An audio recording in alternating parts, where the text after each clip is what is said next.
animating conversation that I had with Connor, and the conversation I've had with Charles for 20 years, has been about how world-class would Philadelphia be if we all cared about our civic life to the degree we care about our football and basketball teams. When you play sports and you play for a team, there's two important things you realize, and going to my community work first, is that you realize it's not you that's doing all the work, it's the whole sum of everybody. You know, and when you understand that, then it allows you to maybe go out there and be an example to the community, because we're in such a diverse, society nowadays. And also, when you're in a locker room, especially a football locker room, but I played college basketball, similar. We disagree on about everything. In football, we're from all over the country, all different sizes and shapes. We all live different lives outside the locker room. And in football, you learn that's okay. You're on a team. Rick Mahone, Mike Jameski, Dan Marley. I see like these guys, Dan's from Michigan, Mike went to Duke. I would never, a black kid from Leeds, Alabama would never really be hanging with a guy from Duke or Michigan, unless if it wasn't for sports. Same thing here. Yeah, 100%. Same thing here. That's why, that's what I feel so lucky. I do. We want to let sports technically brought us together. Is that the kind of conversation that takes place in the locker room? Are athletes having this sort of intelligent civic conversation privately? Well, I don't always know if it's intelligent or not, but but that's why something like that is so good, because in a locker room, we're lucky again to be in a place where you can have this safe environment. A lot of the people don't have that kind of safe environment, and obviously, talking about race is something that's hard for people to talk about, but you have to be aware of it.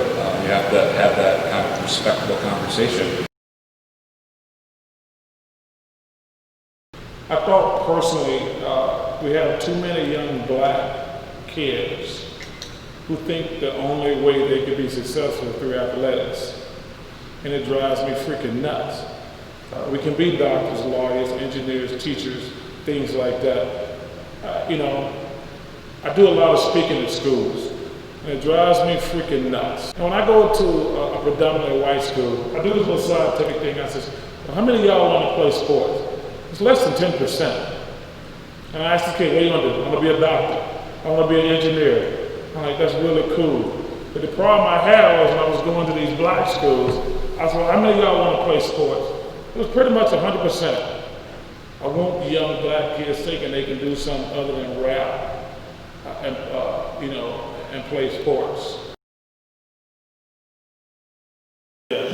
You have yelled at me in the past for sharing with people the amount of money that you give away. Sure, and I'll do it tonight just because it's a different event.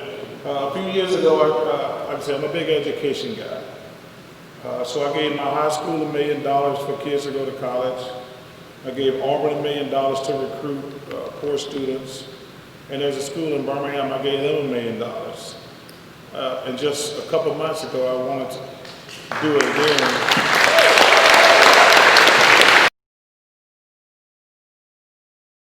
One of the things that I learned from this project real quickly was, who knows the answer? Well, I don't know the answer. Maybe somebody smarter than me does, and how to deal with gentrification.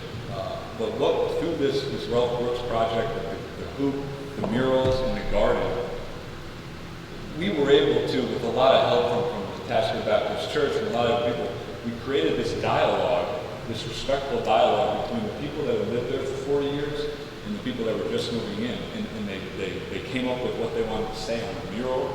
They started to have raised beds and were growing flowers together. They're having community meetings together. And if anything, that was how you maybe start to work through that gentrification process.